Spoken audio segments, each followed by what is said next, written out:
시청자 여러분 안녕하세요. 경제 지식과 문화 정보를 다루며 여러분의 오전을 책임지는 시간 유민영의 경제 돋보기, 저는 앵커 유민영입니다. 아직 꽃샘추위가 맹위를 떨치고 있지만 어제와 오늘이 바람이 다르고요. 또 길게 보면 지난달과 이번 달 날씨가 참 많이 달라지고 있습니다.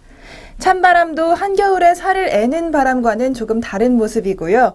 한낮의 햇살에는 정말 오랜만에 느껴보는 따사로움도 잠시 숨어 있었습니다. 이렇게 봄이 조금씩 다가오고 있는데요. 우리의 경제생활도 어려운 상황이 닥치더라도 조금씩 희망을 보는 속으로 조금씩 발전해 나갔으면 좋겠습니다. 오늘 유민영의 경제 돋보기 지금부터 시작하겠습니다.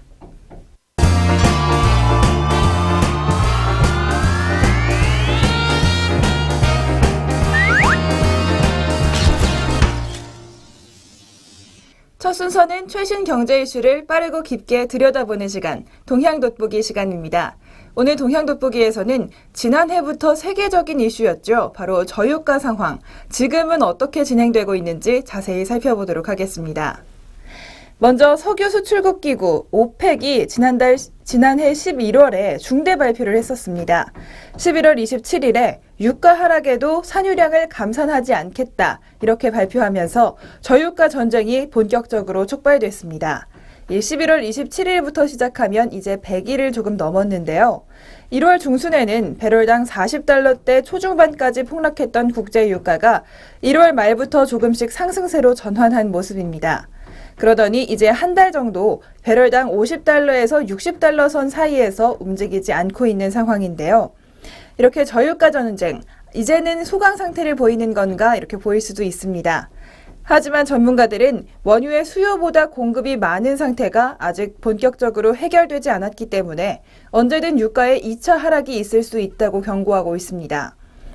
저유가 전쟁의 숨은 배경, 바로 미국의 셰일가스죠. 원래 원유 수입국이었던 미국이 셰일 혁명이라고 불리는 기술 개발로 셰일가스와 셰일 오일을 뽑아낸 이후 세계 최대 산유국인 사우디아라비아의 생산 능력을 거의 따라잡았습니다. 이 때문에 원유 공급 글로벌적으로 굉장히 폭발했는데요. 하지만 경기 침체로 수요는 줄었습니다. 당연히 공급은 많아지고 수요는 줄어드니까 유가는 하락세를 타게 됐죠. 그런데도 오펙 회원국들은 다른 결정을 했습니다. 보통 유가가 하락하면 생산량을 줄여서 가격을 끌어올리는데 이번에는 조금 다른 결정을 했죠. 지난해 11월 감산 불가 결정을 내린 겁니다. 사우디아라비아를 중심으로 한 중동 산유국들, 생산량을 줄이더라도 우리만 줄일 수 있는 것이 아니라 미국의 셰일 오일이 남아있기 때문에 자신들의 시장 점유율만 줄고 가격도 못 지킨다고 판단한 겁니다. 그래서 저유가 치킨 게임을 선포하게 된 건데요. 이후 유가는 무서운 속도로 폭락했습니다. 1월 중순 두바이유는 배럴당 42달러 선, 서부 텍사스산 원유, 이른바 WTI는 45달러 선, 브렌트유는 46달러 선까지 폭락했었습니다. 이후 보합세를 보이던 유가는 1월 말부터 다시 상승을 시작했는데요. 두바이유는 60달러 선 밑에서 움직이고 있고요. 브렌트유 가격은 60달러 선 안팎에서, 그리고 WTI 가격은 50달러 선 안팎에서 등락하고 있습니다. 이렇게 1월 말부터 유가가 오르는데 가장 중요한 요인으로 작용했던 것, 바로 미국의 오일가스 시추기, 이른바 리그 수가 줄어들고 있다는 겁니다. 이 시추기 수가 줄어들면서 미국의 공급량도 줄어들지 않을까 하는 기대가 생긴 건데요. 리그 수는 실제로 작년 11월 말에 1917개에서 올해 2월 말 기준으로는 1267개로 저유가 전쟁이 벌어진 약 석 달 동안 34%나 감소했습니다. 또 국제 석유 기업들이 올해 신규 투자를 대폭 축소하고 구조조정에 나섰다는 소식도 유가 상승의 하나의 원인이 됐다고 합니다. 리비아의 유전을 무장 세력이 장악했다는 소식 등 정정 불안도 하나의 요인이 됐고요. 마지막으로 미국 정유업계의 역대 최고 규모 파업이 유가 상승에 일조했다는 평가가 나옵니다. 그런데 이런 이슈들, 저유가 전쟁을 끝내고 이제 유가가 다시 올라오게 만들 수 있을까요? 전문가들의 답은 부정적입니다. 저유가 전쟁의 핵심은 수요와 공급의 불균형입니다. 공급은 많아지는데 수요가 늘어나지 않는 것, 이게 바로 저유가의 핵심인데요. 이 문제가 근본적으로 해결되지 않는 한 유가의 2차 하락이 언제든 시작될 수 있다는 것이 전문가들의 의견입니다. 미국의 리그스가 줄고는 있지만 가동이 중단된 리그는 생산성이 떨어지는 것이 대부분입니다. 오히려 남은 리그의 생산성은 계속 향상됐다고 하는데요. 그래서 미국의 산유량 감소로 이어지지 않고 있다고 합니다. 실제로 미국에 따르면 미국 내 셰일오일과 가스의 리그 한 개당 평균 생산량 4년 전보다 156%나 증가했습니다. 리그 수가 줄더라도 생산량은 줄어들지 않는 것, 바로 여기에 이유가 있었고요. 특히 셰일오일은 유가가 상승하면 시차를 두지 않고 곧바로 생산량을 늘릴 수 있고 또 중소형 셰일오일사들이 인수합병으로 경쟁력을 키우면서 중동 산유국들에 대한 대항력이 커졌다고 합니다. 또 대형 석유기업들도 긴축 속에서 효율성 강화와 핵심 자산 집중을 통해 올해 생산량 증대를 목표하고 있습니다. 중국 해양석유총공사는 올해 14%의 증산을 예고하고 있고요. 미국의 코노코필립스도 2에서 3%, 미국의 콘티넨털 리소스는 16에서 20%, 미국의 쉐보론 역시 최대 3%의 생산량 증대 목표를 내놓고 있습니다. 무엇보다 러시아나 이란, 또 베네수엘라, 나이지리아 등 중동을 제외하고도 산유국들 중 생산량 감축 결정을 내린 곳은 아무것도 없습니다. 이렇게 공급 과잉은 계속될 거라는 전망이 나오는데요. 일각에서는 석유회사나 대형 원유 트레이딩 기업들이 기름값이 이제는 오를 것이다 이렇게 생각해서 사재기한 원유들이 이제 저장 능력을 넘어서면서 유가 하락을 주도할 거라고 예상하고 있습니다. 영국의 주간지 이코노미스트에 따르면 사재기성 비축유가 지난해 26,500달러로 추정되는데요. 유럽과 아시아의 저장시설 용량 중 80에서 85%는 이미 꽉 찬 상태라고 합니다. 이 저장됐던 사재기유가 시장에 나온다면 다시 한번 유가 하락을 불러일으킬 수 있겠습니다. 이 유가 하락과 관련해서 우리나라의 상황 자세히 살펴보겠습니다. 휘발유를 리터당 1,245원까지 파는 주유소가 생기는 등 유가 하락이 우리 휘발유 가격에도 많은 영향을 줬었는데요. 2월 초에는 전국 평균 휘발유 값이 1,400원대까지 내려가는 상황이었습니다. 하지만 국제유가가 1월 말부터 상승세로 바뀌면서 지금은 리터당 1,500원대에서 지금 휘발유가 거래되고 있습니다. 소비자들은 내릴 때는 천천히 내리고 오를 때는 눈 깜짝할 사이 오른다며 불만을 토로하고 있는데요. 하지만 국내 정유 4사, 이제야 숨통이 좀 트인다는 분위기입니다. 실제로 현대오일뱅크를 제외한 정유 3사는 지난해 영업 손실이 굉장히 컸습니다. 정유 부분에서만 2조 6천억 원의 손실을 냈고요. 전체 영업 손실은 9천억 원이었습니다. 원유 운송에는 한 달 가까이 걸리는데 작년 4분기 석 달 동안 두바이유 가격이 배럴당 40달러나 폭락하면서 재고평가 손실이 발생했다는 게 가장 큰 원인이었습니다. 그런데 최근 한 달간 유가가 배럴당 10달러나 오르면서 재고가치 평가가 빠른 속도로 개선되고 있습니다. 아울러 미국 정유업계의 파업, 그리고 정유사들의 정기 유지 보수 시즌 돌입 등으로 석유 제품 가격이 오르면서 국내 정유사의 수익선 지표가 되는 싱가포르 복합 정제 마진도 상승하고 있습니다. 싱가포르 복합 정제 마진이란 석유 제품값에서 원유가와 운임, 정제 비용을 뺀 정유사의 이익을 뜻하는데요. 이 싱가포르 복합 정제 마진이 지난해 평균 5.88달러에서 올해 1월 7.4달러, 2월에는 8.8달러, 3월 들어서 9달러대로 많이 올라온 상황입니다. 정유사 관계자는 언제든 유가가 다시 하락할 수 있기 때문에 설비 가동률을 올리고 정기 보수 일정도 최대한 늦추고 있다고 말하고 있는데요. 이렇게 저유가 상황, 소강되는가 싶지만 아직 불씨는 살아있는 상황입니다. 앞으로 유가의 변동 계속해서 좀 주목할 필요가 있겠습니다. 지금까지 동향돋보기에서 저유가 상황 지금 짚어봤습니다.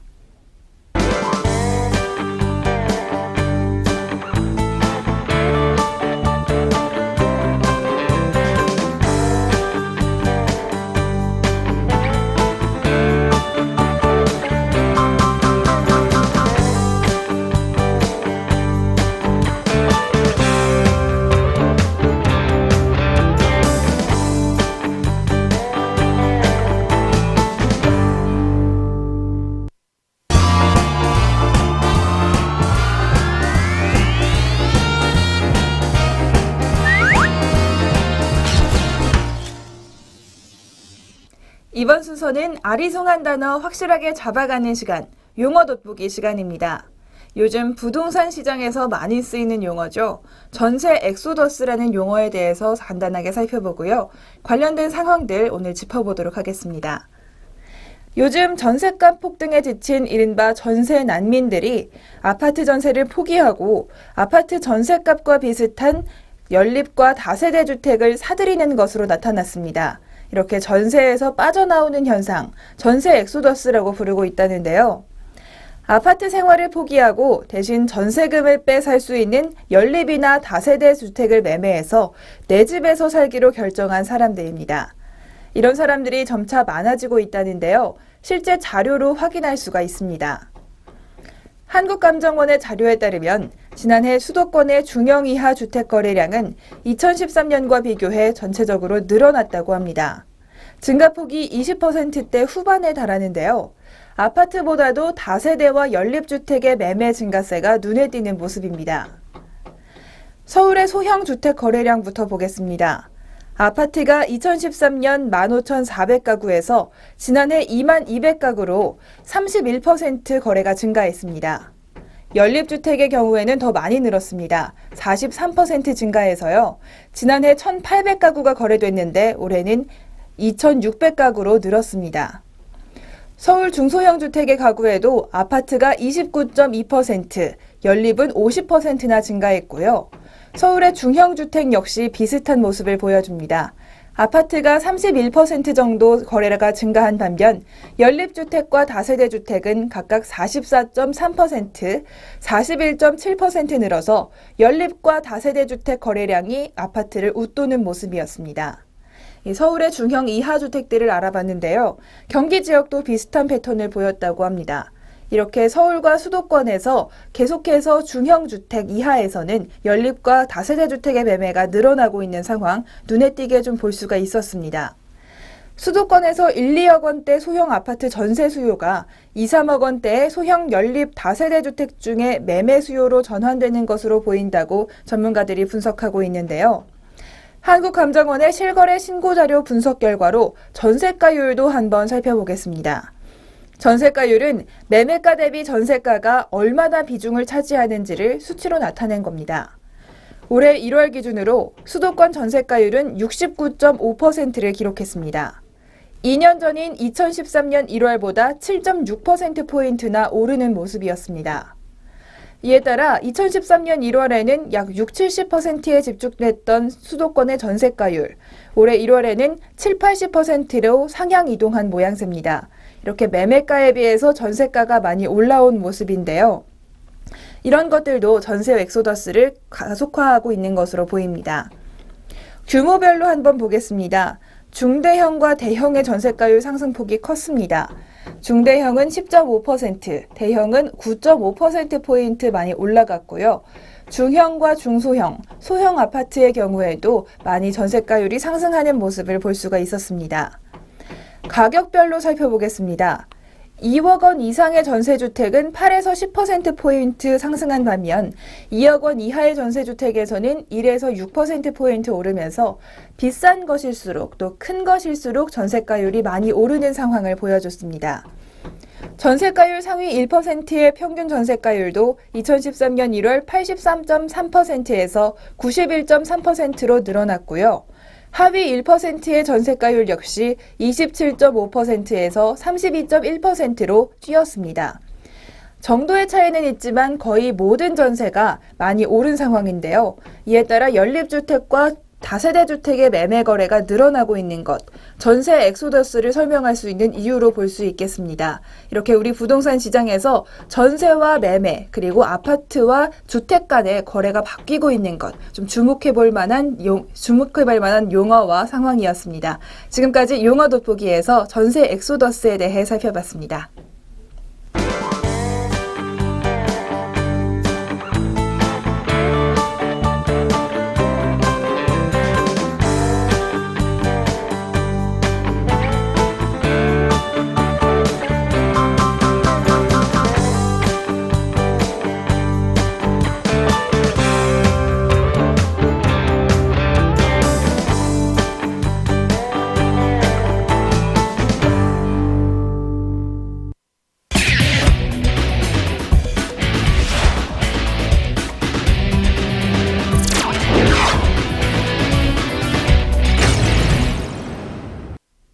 경제의 문화적 재미를 더하다. 컬처 앤 이코노미 시간입니다. 오늘 수요일 컬처 앤 이코노미에서는 오늘부터 교보문고에서 추천한 오늘의 책에 대해서 소개해드리도록 하겠습니다. 매주 화요일에는 경제학 신간을 소개해드리고 있는데요. 경제학뿐 아니라 다양한 분야의 좋은 책들 소개해드리기 위해서 수요일은 여러 분야의 책들 재미있게 소개해드리는 시간 마련하도록 하겠습니다. 먼저 첫 번째 책입니다. 제목은 세계 최고의 인재들은 어떻게 기본을 실천할까라는 책인데요. 부제로는 평생 기본을 놓치지 않는 사람들의 35가지 공통점이라는 말이 달려 있습니다. 이미 제목에서 세계 최고의 인재들은 기본을 놓치고 있지 않고 실천한다 이렇게 말해주고 있는데요. 기본이라는 것, 아무래도 꾸준히 성실하기, 다른 사람의 의견 경청하기, 성공했다고 오만해지지 않기 등 우리가 아마 쉽게 떠올릴 수 있는 가치들일 겁니다. 그런데 이 기본적인 가치들은 아는 것보다 실천하는 것이 더 어렵죠. 이 책을 통해서 세계 최고라고 평가받는 인재들이 기본을 어떻게 잊지 않고 실천해 나가는지 그 방법들을 배워볼 수 있다고 합니다. 저자는 세계 최강의 투자은행 골드만삭스, 또 세계 최고의 컨설팅 회사 맥켄지앤컴퍼니, 또 세계 최상급의 비즈니스 사관 학교인 하버드 비즈니스 스쿨에서 직접 몸담고 활동한 바가 있습니다. 그리고 자신의 경험과 성장 과정을 꼼꼼히 되짚어보면서 그곳의 상사와 동료들이 보여준 다양한 업무 방식을 깊이 있게 분석했습니다. 그 결과 그들이 기본을 실천하는 방식에는 공통점이 있음을 찾아냈다고 하는데요. 참 다행스럽게도 그 공통점 하나하나는 누구나 주의를 기울이면 충분히 할 수 있는 일들이었다고 합니다. 우선 최고의 인재를 평가받기 위해서는 높은 목표를 달성하기 위한 신념이 있어야 한다고 저자는 말합니다. 그런데 이 신념은 자발적인 책임감이 있을 때 극대화될 수가 있습니다. 또 자발적인 책임감은 내면의 자신감이 바탕이 될 때 비로소 강력해진다고 하는데요. 결국 신념과 책임감, 자신감이라는 선순환 구조를 달성해야만 기본을 지킬 수 있다고 합니다. 책에서는 이렇게 기본을 실천하는 데 바탕이 되는 3가지 요소에 초점을 맞춰서 설명해 나가고 있습니다. 책 제목처럼 세계 최고의 인재들이 기본을 실천하는 방법, 실천의 방점이 찍혀 있는데요. 알고 있는 것만으로는 의미가 없습니다. 구슬이 서말이어도 꿰어야 보배라는 말처럼 기본적인 원칙을 머리로만 생각하지 않고 직접 몸으로 실천할 때 비로소 그 가치가 드러난다는 저자의 이야기 꼭 읽어보시고 기억해 두셨으면 좋겠습니다. 다음으로 소개해드릴 책, 바로 한병철 교수의 심리정치입니다. 출간 직후 커다란 주목을 받으면서 무슨 사회라는 유행어까지 만들어냈던 피로사회의 저자 한병철 교수가 5번째 에세이 심리정치로 돌아왔습니다. 전작 피로사회에서는 성과사회 속에 소진되어가는 현대인들의 모습을 비판적으로 관찰했고요. 투명사회에서는 긍정적 가치로 여겨진 투명함이 사회를 전체주의 사회, 통제사회로 만들어버린다는 사실을 짚어낸 바 있습니다. 이번 책에서는 그 논의의 연장성산에서 신자유주의는 우리를 어떻게 지배하는가라는 물음에 깊이 파고듭니다. 책에 따르면 신자유주의는 우리에게 무엇을 하고 싶다, 무엇을 사고 싶다는 욕망을 만들어내도록 만든다고 합니다. 또 우리 스스로가 자본에 봉사하고 착취당하도록 만들어낸다는데요. 1984년 애플의 매킨토시 광고를 예로 보면 애플사는 조지 오웰의 1984와 애플이 1984년 가져다줄 자유를 대비시킵니다. 하지만 저자가 보기에 이 애플의 광고 역시 우리에게 욕망을 창출해내서 소비를 하게 만드는 또 하나의 강제고 또 하나의 통제였던 겁니다. 이처럼 한병철 교수는 평소 자각하기 힘든 문제들을 화두를 던짐으로써 자유를 되찾기 위한 단초를 마련하고 있습니다. 우리 사회는 이미 신자유주의, 자본주의가 공고하게 지배하고 있는데요. 상술인 줄 알면서도 소비로 만족을 얻게 되는 우리들의 모습, 정말 많은 사람들의 모습일 겁니다. 그럼에도 이 책에서는 포기하지 않고 희망을 이야기하고 있습니다. 바로 사유야말로 우리를 자유롭게 한다는 저자의 말처럼 우리가 생각하고 사유하는 힘이 있는 한 이런 자본주의의 삶에서 더 나은 삶을 살 수 있을 거라고 저자는 말하고 있습니다. 지금까지 컬처 앤 이코노미 다양한 분야의 책들 2권 소개해드렸습니다.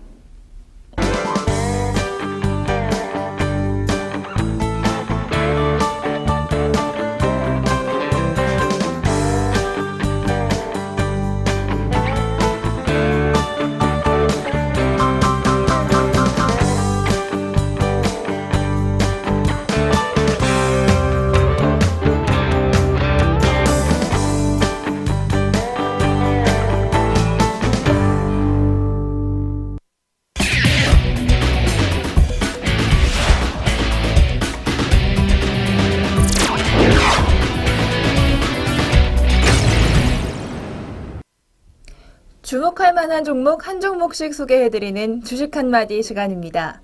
오늘은 풍산이라는 종목 자세히 소개해드리겠습니다. 풍산은 동을 재련하는 업체입니다. 재련업체로부터 재련된 동을 매입해서 가공하는 사업을 하고 있는데요. 원재료로 전기동 혹은 전기동보다 품질이 다소 떨어져서 가격이 저렴한 동 스크랩을 매입해서 사용하고 있습니다. 2014년 기준으로 전기동 수입 가격 대비 동 스크랩 가격은 11.2% 정도 저렴했습니다.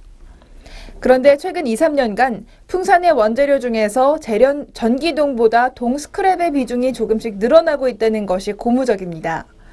2011년에는 원재료 매입 가운데 동 스크랩의 비율이 34%였는데요.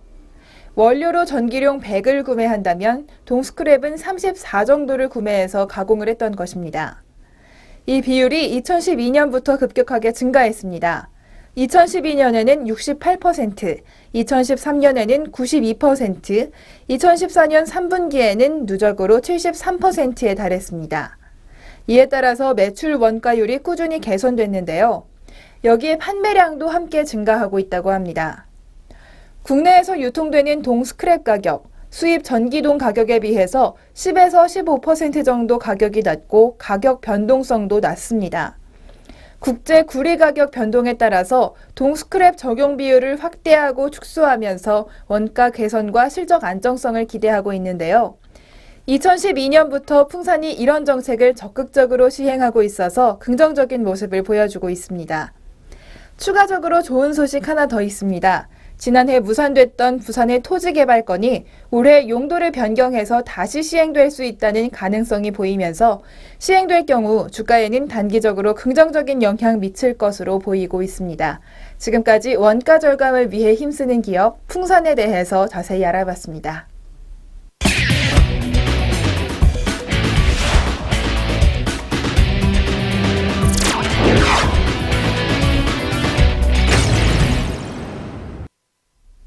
경제적으로 사느라 지친 삶 가운데 쉼표가 되는 시간, 3분 문학 충전 시간입니다. 오늘도 시 한 편 준비했는데요. 경제 돋보기의 마지막 시간, 바로 이 3분 문학 충전 시간에서는 매일매일 시 한 편씩 들려드리고 있죠. 오늘은 조금 특별하게 바로 이 시란 무엇인가 라는 주제에 대해서 이야기한 시 한 편 들려드리도록 하겠습니다. 3분 문학 충전 코너를 통해 매일 듣고 계시는 시, 바로 이 시는 무엇일까요? 최두석 시인의 노래와 이야기라는 시로 시에 대해서 함께 생각해 보시죠. 노래와 이야기, 최두석. 노래는 심장에, 이야기는 뇌수에 박힌다. 처용이 밤늦게 돌아와 노래로써 아내를 범한 귀신을 꿇어 엎드리게 했다지만 막상 목청을 떼어내고 남은 가사는 베개에 떨어뜨린 머리카락 하나 건드리지 못한다. 하지만 처용의 이야기는 살아남아 새로운 노래와 풍속을 짓고 유전해 가리라. 정간보가 오선지로 바뀌고 이제 아무도 시집에 악보를 그리지 않는다. 노래하고 싶은 시인은 말 속에 은밀히 심장의 박동을 골라 넣는다. 그러나 내 격정의 상처는 노래에 쉬이 덧나 다스리는 처방은 이야기일 뿐. 이야기로 하필 시를 쓰며 뇌수와 심장이 가장 긴밀히 결합하길 바란다. 이야기는 뇌수에, 또 노래는 심장에 박힌다고 시에서 말하고 있습니다. 그냥 이야기라면 머릿속에 기억될 내용들이 시로 쓰여져 노래가 덧붙여진다면 심장을 울릴 수도 있다는 이야기인데요. 매일 한 편씩 들려드리는 시 중에 여러분의 심장을 울린 시 과연 있었는지 모르겠습니다. 팍팍한 현실을 사느라 많이 딱딱해진 우리 심장. 매일 한 편의 시를 읽으며 부드럽게 울려보는 경험을 저희와 함께 꼭 하셨으면 좋겠습니다.